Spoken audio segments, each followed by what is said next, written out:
Last unit start हम करेंगे human physiology, जो हमारे 4 यूनिट वाला लास्ट वाला यूनिट रहेगा सिलेबस का। ह्यूमन फिजियोलॉजी में हमने सारे सिस्टम्स करने हैं, डाइजेस्टिव सिस्टम करना है, रेस्पिरेटरी, पूरे ह्यूमन में हेड से टो जितना भी है हमने करना है। पहले हम स्टार्ट करेंगे डाइजेशन, सिंपल डाइजेशन क्या होती है, देन ह्यूमन के डाइजेस्टिव सिस्टम। मुझे डाइजेशन एक ऐसा प्रोसेस है जिसमें फूड पार्टिकल की ब्रेकडाउन होती है, मतलब जो भी हम फूड कंज्यूम करते हैं बड़ा बड़ा होता है, मैक्रोमोलिक्यूल्स होते हैं, इनकी ब्रेकडाउन होगी छोटे छोटे पार्टिकल्स में। इस प्रोसेस को हम क्या बोलते हैं, डाइजेशन, जिसमें एक बड़े वाला पार्टिकल छोटे पार्टिकल में ब्रेक होगा और ये जो छोटे पार्टिकल भी इजिली एब्जॉर्ब हो जाएंगे। ठीक है, तो breakdown of complex food into simple absorbable form को हम क्या बोलते हैं, सिंपल डाइजेशन। अब मुझे डाइजेशन दो तरह की होती है, एक हमारे पास इंट्रासेलुलर, दूसरी हमारे पास इंटरसेलुलर। मतलब इंट्रासेलुलर का मतलब क्या है कि अगर सिर्फ एक सेल में रिस्ट्रिक्टेड है डाइजेशन, एक ऐसा सेल है जिसमें डाइजेशन रिस्ट्रिक्ट होकर रह गई है, उसको हम बोलेंगे इंट्रासेलुलर डाइजेशन, जो लोअर ऑर्गेनिज्म में होती है। जैसे एग्जांपल मैंने अमीबा लिखा है, क्योंकि ये लोअर ऑर्गेनिज्म एक ही सेल के ऑर्गेनिज्म बने होते हैं, तो इनमें एक ही सेल में डाइजेशन होगी, इंट्रासेलुलर डाइजेशन। उसके बाद आती है इंटरसेलुलर डाइजेशन, जिसमें कंप्लीट सिस्टम की रिक्वायरमेंट होती है। ठीक है, एक पर्टिकुलर सेल नहीं बल्कि पूरा एक सिस्टम रिक्वायर होता है। जैसे कि हमारी एलिमेंट्री कैनाल माउथ से स्टार्ट होगी, एनस तक रन करती है और पूरे में क्या होती है, डाइजेशन। इसको हम क्या बोलेंगे, इंटरसेलुलर। हमारे में क्या होती है, इंटरसेलुलर डाइजेशन। उसके बाद हम ह्यूमंस का स्टार्ट करते हैं डाइजेस्टिव सिस्टम। डाइजेस्टिव सिस्टम हम ह्यूमंस की बात करें, इसमें एक तो आएगी एलिमेंट्री कैनाल, एक हमारे पास आ जाएंगे डाइजेस्टिव ग्लैंड। एलिमेंट्री कैनाल में बक्कल कैविटी है, ठीक है, फेरिंक्स है, उसोफेगस है, स्टोमक है, इंटेस्टाइन और एनस है। ये वाले पार्ट्स मिलके हमारी बक्कल पूरी एलिमेंट्री कैनाल बनाते हैं। उसके बाद डाइजेस्टिव ग्लैंड्स हमारे पास 3 होते हैं, सलाइवरी ग्लैंड जो हमारी बक्कल कैविटी में होता है, उसके बाद लीवर आ जाता है और पेनक्रियाज आ जाता है। अब मुझे बक्कल कैविटी की बात करें तो बक्कल कैविटी में टीथ होते हैं हमारे पास, टंग होती है और पैलेट होता है। टीथ की बात करें तो हमारे टीथ जो है डाइफायोडोंट होते हैं। डाइफायोडोंट मतलब क्या है, 2 तरह के टीथ होते हैं, एक को मिल्क टीथ बोलते हैं, एक को परमानेंट टीथ बोलते हैं। ठीक है, 2 तरह के होंगे। उसके बाद सॉकेट्स में पूरे एम्बेडेड होते हैं, उसके बेसिस पे बोलते हैं थीकोडोंट। थीकोडोंट का मतलब पूरा सॉकेट्स में एम्बेडेड होते हैं। ठीक है, और हमारे पास ये पॉलीफायोडोंट, ठीक है, डाई का मतलब 2 बार आते हैं, मिल्क एंड परमानेंट, और 2 से ज्यादा तरह के, जैसे इंसिजर हो गया, कैनाइन हो गया, और हमारे पास होते हैं प्रीमोलर और मोलर। ठीक है, तो ये हमारे टीथ होते हैं जो च्यूइंग का काम करते हैं, जो भी फूड पार्टिकल है उसको च्यू करते हैं। टंग क्या क्या, टंग मस्कुलर नेचर की होती है और फूड को पास करने में रोल प्ले करती है, और टंग पे छोटे छोटे टेस्ट बर्ड्स होते हैं, ठीक है, जो टेस्ट को टेस्ट करने में रोल प्ले करती है। पैलेट जो है हमारा बक्कल कैविटी का अपर वाला पार्ट होता है, जो क्या करता है, फूड पार्टिकल को स्वेलो करने में रोल प्ले करता है। फेरिंक्स जो है बच्चे एक ऐसा रीजन होता है जहां बक्कल कैविटी ओपन होती है। ठीक है, फेरिंक्स जो है कनेक्ट करता है बक्कल कैविटी और ओसोफेगस को। ओसोफेगस का दूसरा नाम हमारे पास आ जाता है फूड पाइप। ठीक है, फूड पाइप, और इसका काम क्या होता है, फूड को कैरी करके ले जाना आपको द स्टोमक। स्टोमक की बात करें तो ये हमारे पास बैग लाइक स्ट्रक्चर होता है, जो क्या करता है, फूड को पहले स्टोर करेगा और बाद में उसकी चर्निंग कराता है। चर्निंग का मतलब क्या हो गया, जो भी इसमें एसिड वगैरह होता है उसकी मिक्सिंग कराता है। जितने भी माइक्रो ऑर्गेनिज्म है वो यहाँ पे किल हो जाते हैं। डाइजेशन स्टोमक में नहीं होती, स्टोमक में थोड़ी बहुत डाइजेशन प्रोटीन वगैरह की होती है, बाकी मेन डाइजेशन का काम स्टोमक का नहीं, इंटेस्टाइन का होता है। अब मुझे इंटेस्टाइन हमारी पूरी एलिमेंट्री कैनाल का सबसे लंबा पार्ट इंटेस्टाइन होता है। इसमें स्मॉल इंटेस्टाइन और लार्ज इंटेस्टाइन होती है। स्मॉल इंटेस्टाइन में 3 पोर्शन, ड्यूडेनम, जिजनम और इलियम। अब ड्यूडेनम की बात करें, इसमें मैक्सिमम डाइजेशन होगी, और जिजनम में थोड़ी बहुत डाइजेशन और एब्जॉर्प्शन, और इलियम में मैक्सिमम एब्जॉर्प्शन। मतलब मैक्सिमम डाइजेशन ड्यूडेनम में होगी, जिजनम और इलियम में डाइजेशन इसमें थोड़ी बहुत होगी और इसमें मैक्सिमम एब्जॉर्प्शन होगी। उसके बाद लार्ज इंटेस्टाइन का पार्ट आ जाता है। लार्ज इंटेस्टाइन का सबसे बड़ा वाला पार्ट कोलॉन होता है, और उसके बाद रेक्टम। रेक्टम जो एनस से थ्रू बाहर आउटसाइड द बॉडी ओपन होता है, और काम क्या होता है, इजेशन में रोल प्ले करता है। ठीक है, लार्ज इंटेस्टाइन में बच्चे ना तो डाइजेशन होगी ना ही एब्जॉर्प्शन होगी। इस कोलॉन वाले पार्ट में एक हमारे पास बैक्टीरिया होता है, ई कोलन, जो विटामिन के की एब्जॉर्प्शन में रोल प्ले करता है, अदरवाइज और कोई एब्जॉर्प्शन नहीं होती हमारी लार्ज इंटेस्टाइन में। ठीक है, बच्चे एनस जो है, एनल अपर्चर होता है हमारी बॉडी का, एलिमेंट्री कैनाल का लास्ट वाला पार्ट, जिसमें से वेस्ट मटेरियल रिमूव होता है। अब ये डायग्राम जो मैंने बनाई हुई है देख लो, बक्कल कैविटी बताई है, इसमें टीथ और टंग नहीं बताई। ये माउथ की ओपनिंग है जो लीड कर रही है बक्कल कैविटी में। बक्कल कैविटी इस फेरिंक्स वाले पोर्शन में ओपन हो रहा है। फेरिंक्स बच्चे यहाँ से ये देखो नेजल चैम्बर आके फेरिंक्स में ओपन हो रहा है यहाँ पे। और ये अब हमारी उसोफेगस या जिसको हम फूड पाइप बोलते हैं, जो लीड कर रही है स्टोमिक में, ये स्टोमिक वाला पोर्शन जो highly muscular bag like structure है, इसमें फूड आके पहले स्टोर होगा, बाद में इसकी मसल इस तरह से कॉन्ट्रैक्ट रिलैक्स करेगी, चर्निंग ऑफ फूड होगा, फिर यहाँ से फूड पास होके आ जाएगा ये ड्यूडिनम। बच्चे यहाँ जो ड्यूडिनम है, यहाँ लीवर की भी ओपनिंग हो रही है और पेनक्रियाज की भी ओपनिंग हो रही है, इसीलिए यहाँ पे मैक्सिमम डायलेशन होती है। और ये स्मॉल इंटेस्टाइन फिर हाईली क्वाइल्ड स्ट्रक्चर है, पूरी क्वाइलिंग होती है स्मॉल इंटेस्टाइन की। ये वाला पोर्शन आ जाएगा ड्यूडिनम, ये वाला पोर्शन आ जाएगा जिजनम और लास्ट वाला पोर्शन आ जाता है इलियम, जो लीड करती है लार्ज इंटेस्टाइन। अब ये लार्ज इंटेस्टाइन का बड़े वाला पोर्शन जो है इसको कोलोन बोलते हैं, लास्ट पोस्टीरियर सेगमेंट को रेक्टम बोलेंगे और जो ओपन होगा एनल अपर्चर में। अब मुझे लार्ज इंटेस्टाइन में एक और पोर्शन है अपेंडिक्स। अपेंडिक्स हमारे में वेस्टिजियल ऑर्गन होता है, मतलब इसका कोई भी रोल नहीं होता। फिर प्रेजेंट क्यों होता है, क्योंकि हमारे एंसेस्टर्स में होता था और इसका काम होता था ग्रीन प्लांट्स वगैरह को डाइजेस्ट कराना, सेलुलोज की डाइजेशन, इन शॉर्ट सेलुलोज की डाइजेशन कराता था। लेकिन हमारे में ये क्या है, वेस्टिजियल है, कोई भी काम इसका नहीं होता। ठीक है, अब ये डाइजेस्टिव ग्लैंड्स की बात करें, सलाइवरी ग्लैंड हमारी बक्कल कैविटी में होता है, जो कार्बोहाइड्रेट की डाइजेशन में रोल प्ले करता है और सलाइवा सिक्रीट करता है, जिसकी वजह से इजी पैसेज होती है फूड की। लिवर की बात करें, लिवर के अंदर ये है गाल ब्लैडर, जो बाइल जूस सिक्रीट करता है और प्रोटीन की मोस्टली डाइजेशन करवाता है। और पेनक्रियाज जो है यहाँ प्रेजेंट होता है, लीफ शेप्ड ही होता है, पेनक्रियाटिक जूस सिक्रीट करता है हमारे ड्यूडिनम वाले पोर्शन में, और इसका काम भी क्या होता है, डाइजेशन का ही होता है। ठीक है, तो आज हम यहीं तक रखते हैं, डाइजेस्टिव सिस्टम हमारा कंप्लीट हुआ। नेक्स्ट हम देखते हैं इसकी डाइजेशन। बच्चे मैंने डाइजेस्टिव सिस्टम का ओवरव्यू तो बता दिया, लेकिन थोड़ी डिटेल बतानी जरूरी समझी, इसलिए मैं अलग से दोबारा से वीडियो बना रही हूँ। मैंने बक्कल कैविटी बताया आपको, जो डाइजेस्टिव सिस्टम हमने स्टार्ट किया हुआ है, डाइजेस्टिव सिस्टम में बक्कल कैविटी सबसे पहला वाला रीजन है। अब बच्चे बक्कल कैविटी में ना टीथ हैं, टंग है और पैलेट है, ये तीन हमारे पास रीजन है। टीथ की बात करें बच्चे, टीथ डाइफायोडोंट होते हैं। डाइफायोडोंट का मतलब हमारी लाइफ में 2 बार टीथ आते हैं। ठीक है, डाई का मतलब 2 होता है ना, फायोडोंट, फाइकोडोंट, फायो नहीं बच्चे, डाइफाइकोडोंट। 2 बार टीथ हमारी लाइफ में हमारी बक्कल कैविटी में आते हैं। एक जो है मिल्क टीथ होते हैं, एक को हम परमानेंट टीथ बोलते हैं। मिल्क टीथ जो है पहले वाले आते हैं, जिनको हम नॉर्मली दूध के दांत बोलते हैं, वो गिर जाते हैं 7 से 8 साल की उम्र में गिर जाते हैं। उसके बाद जो टीथ आते हैं वो परमानेंट होते हैं। ठीक है, तो इस बेस पे हम बोलते हैं डाइफाइकोडोंट। अब जो टीथ्स होते हैं हमारे जॉज में अच्छे खासे टाइटली फिट होते हैं, एम्बेडेड होते हैं, जकड़े हुए होते हैं, इसलिए हम उनको बोलते हैं थीकोडोंट। डाइफाइकोडोंट और थीकोडोंट जॉज में एम्बेडेड होते हैं। और टीथ हमारे हेटेरोडोंट होते हैं। हेटेरोडोंट का मतलब बच्चे, क्योंकि एक तरह के टीथ नहीं है, हमारी पूरी बक्कल कैविटी में एक जैसे टीथ नहीं पाए जाते, अलग अलग टाइप के होते हैं। आप खुद अगर अपने टीथ को मिरर में देखो, जो बिल्कुल स्टार्टिंग वाले 4 टीथ होते हैं, लोअर जा में भी अपर जा में भी जो 4 टीथ होते हैं, ये थोड़े थोड़े ब्रॉड टाइप के होते हैं, इनको हम बोलते हैं इंसीजर। ठीक है, इंसीजर के साथ एक इस साइड लोअर में भी अपर में भी 2 टीथ, मतलब 4 जो एक इस साइड जो है थोड़े पतले नुकीले टाइप के, उनको हम कैनाइन बोलते हैं। कैनाइन के बाद जो है 2 लोअर जाके एक साइड, 2 लोअर जाके एक साइड, जो हमारे पास क्या आ जाते हैं, प्री मोलर, और लास्ट वाले 2 आ जाते हैं हमारे पास मोलर। इस तरह करके हमारे पास अप्रोक्सीमेटली 32 टीथ्स की अरेंजमेंट आती है। ठीक है, तो बच्चे ये 4 टाइप के टीथ्स होते हैं, इसलिए हेटेरोडोंट। हेटेरोडोंट का, हेटेरो का मतलब डिफरेंट और डोंट हमारे टीथ के अकॉर्डिंगली डिफरेंट टाइप के टीथ हैं। तो हमारे टीथ बच्चे क्या होते हैं, डाइफाइकोडोंट, थीकोडोंट और heterodont. Diphyodont on the basis of their nature 2 तरह के होते हैं, थीकोडोंट जॉज में एम्बेडेड हैं, और हेटेरोडोंट क्योंकि इनकी शक्ल अलग अलग तरह की होती है। ठीक है, उसके बाद बच्चे बात करें, अगर हम टंग की बात करें, तो टंग ये थोड़ी इस तरह कोनिकल शेप की होती है, और टंग के ऊपर पैपिला होते हैं। और पैपिला का काम क्या होता है, ये हमें टेस्ट, इसके ऊपर टेस्ट बड होते हैं, टेस्ट को रिकॉग्नाइज करने में रोल प्ले करती है टंग।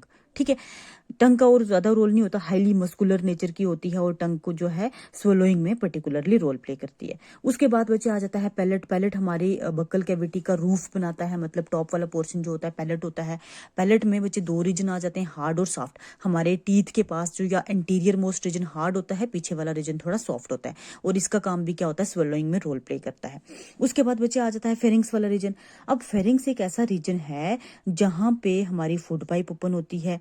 ठीक है, फूड पाइप जहां से फूड पाइप ओपन, हाँ, जैसे कि मान लो ना, ये हमारी बक्कल कैविटी इस तरह से आ जाती है। ठीक है, ये वाला पोर्शन जो है ना, इसको फेरिंग्स बोलेंगे, क्योंकि यहाँ से विंड पाइप भी इधर रन करती है, फूड पाइप भी इधर रन करती है हमारी, और जो हमारी नेजल कैविटी है वो भी आके यहाँ ओपन होती है। ठीक है, तो ये एक ऐसा रीजन है जहां से wind pipe, food pipe run करती हैं और नेजल चैम्बर भी आके यहीं पे ओपन होता है। तो ये एक ऐसा कॉमन अपर्चर है। बच्चे अपने विंड पाइप का इंटीरियर वाला पोर्शन सुना ना, ग्लॉटिस और एपिग्लॉटिस का नाम सुना, आपने सुना होगा कि जब हम खाना खाते हैं ना तो यहाँ पे ढक्कन लग जाता है जिसको एपिग्लॉटिस बोलते हैं, जो विंड पाइप में खाने को नहीं जाने देता, फूड पाइप में जाने देता है। हवा जब हम लेते हैं हमारे यहाँ से चली जाती है विंड पाइप में, और नेजल नोज की भी ओपनिंग आके यहाँ पे होती है हमारी फेरिंग्स वाले रीजन में। तो बच्चे ये एक ऐसा कॉमन रीजन है जहाँ पे फूड पाइप, विंड पाइप और नेजल चैम्बर की ओपनिंग होती है, और ये कनेक्ट करके रखता है। डाइजेस्टिव सिस्टम की बात करें तो ये ओसोफेगस या फूड पाइप के साथ कनेक्ट करके रखता है। अब बच्चे नेक्स्ट बात करते हैं ओसोफेगस, जिसको हम फूड पाइप भी बोलते हैं। ठीक है, ये एक लॉन्ग पाइप लाइक स्ट्रक्चर होती है और इसका सिर्फ एक ही काम होता है, फूड मटेरियल को पास कराना। फूड मटेरियल को पास करने में ओसोफेगस रोल प्ले करता है, और ओसोफेगस कनेक्ट रहता है किसके साथ बच्चे? स्टोमक के साथ। अब बच्चे स्टोमक की बात करें, स्टोमक हमारे पास एक बैग लेग स्ट्रक्चर होता है, पूरा बैग लेग स्ट्रक्चर जो अपने अंदर खाना स्टोर करता है। जैसे हम खाना च्यू करके, टीथ हमारे च्यू करके मतलब खाने को ब्रेक करके लेके जाते हैं ना अंदर, तो हमारे स्टोमक में जाके 3 से 5 घंटे तक खाना पहले स्टोर रहता है। उसके बाद इसकी क्या होती है, पूरी चर्निंग, मतलब जो इसके अंदर HCl वगैरह होता है ना उसके साथ खाने की मिक्सिंग हो जाती है, अच्छी खासी चर्निंग ऑफ द फूड होती है। अब बच्चे जो स्टोमक है, देखो बैग लेग स्ट्रक्चर तो है, पहले वाले पोर्शन को हम बोलते हैं कार्डियक स्टोमक, मैंने सी लिखा है कार्डियक स्टोमक। जो सेंटर वाला ब्रॉड वाला पोर्शन आ जाएगा बॉडी, और लास्ट वाला पोर्शन पाइलोरिक स्टोमक। ठीक है, कार्डियक स्टोमक, बॉडी और पाइलोरिक स्टोमक। कुछ कुछ जगहों पे आपको बॉडी की जगह फंडस भी मिलेगा, तो cardiac stomach, pyloric stomach, fundus और बॉडी भी बोल सकते हैं। ठीक है, अब बच्चे इसके अंदर प्रॉपर डाइजेशन नहीं होती। हमारे स्टोमक के अंदर क्या स्क्रीट होता है? HCl। ठीक है, अब HCl का क्या रोल है? जो यहाँ पे डाइजेस्टिंग एंजाइम्स हैं उनको एक्टिवेट कराने में रोल प्ले करता है। बच्चे होता क्या है, हमारे स्टोमक में एक तो एंजाइम्स एक्टिव बिल्कुल भी नहीं होते, क्योंकि एक्टिव हो तो ये स्टोमक के वॉल को भी डाइजेस्ट करते हैं, एक्टिव नहीं होते हैं। और हमारे स्टोमक में ना ये जो वॉल होती है, म्यूकस सिक्रेटिंग सेल्स होते हैं जो कंटिन्यूसली म्यूकस को सिक्रेट करते रहते हैं, और उस म्यूकस की वजह से HCl का कोई इफेक्ट नहीं होता। HCl अगर हम ऐसे नॉर्मल फर्श पे डालें तो वहां पे भी हमें ऐसा लगता है कि जल गया, इतना स्ट्रॉन्ग एसिड होता है, लेकिन स्टोमक को वॉल को इफेक्ट नहीं करता, क्योंकि म्यूकस सिक्रेटिंग लेयर प्रेजेंट होती है जो HCl के इफेक्ट्स को ओवरकम करती है। ठीक है, और हमारे स्टोमक में जाइमोजन होते हैं। जाइमोजन का मतलब इनएक्टिव एंजाइम। ठीक है, जाइमोजन इनएक्टिव एंजाइम होते हैं जो हमारे स्टोमक की वॉल को डाइजेस्ट नहीं करते। तो बच्चे HCl जब हमारी बॉडी में फूड आता है तो HCl भी सिक्रेट होता है, तो डाइजेस्टिंग एंजाइम्स को, वो जाइमोजन्स को एक्टिव करा देता है, और फिर डाइजेशन का काम स्टार्ट होता है। डाइजेशन एक्चुअल में स्टोमक में अगर होती है तो जस्ट थोड़ी सारी कार्बोहाइड्रेट की तो बिल्कुल भी नहीं होती, थोड़े कुछ एक कंपोनेंट्स की होती है, सारे कंपोनेंट्स की नहीं होती। ठीक है, और बच्चे जैसे ये फूड पाइप है ना, फूड पाइप के साथ ये स्टोमक लिंक है, तो यहाँ पे एक वेल्व होगी।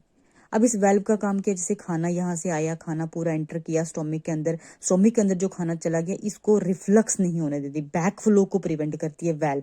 ठीक है, जिसको हम अपनी लैंग्वेज में ढक्कन बोल सकते हैं। उसी तरह यहाँ पाइलोरिक स्टोमक और इंटेस्टाइन के बीच भी वेल्व होती है, जो एक बार खाना इधर आ गया तो बैक फ्लो को प्रिवेंट करती है। ठीक है, बैक फ्लो को प्रिवेंट करती है। यहाँ पे वेल्व होती है ओसोफेगस और स्टोमक के बीच में, पाइलोरिक स्टोमक और ड्यूडेनम के बीच में भी वेल्व होती है जो बैक फ्लो को प्रिवेंट करती है। ठीक है, तो इन वेल्व्स जो हैं ये हमारे बैक फ्लो को प्रिवेंट करती हैं, और हमारे स्टोमक में क्या, हमारी हर बॉडी में थोड़ी थोड़ी प्रेजेंट होती हैं। ठीक है, अब बच्चे स्टोमक के बाद अगर हम बात करें इंटेस्टाइन की, तो इंटेस्टाइन जो है बच्चे larger part of the alimentary canal, जो हमारी एलिमेंट्री कैनाल है उसका सबसे लंबा पोर्शन होता है इंटेस्टाइन।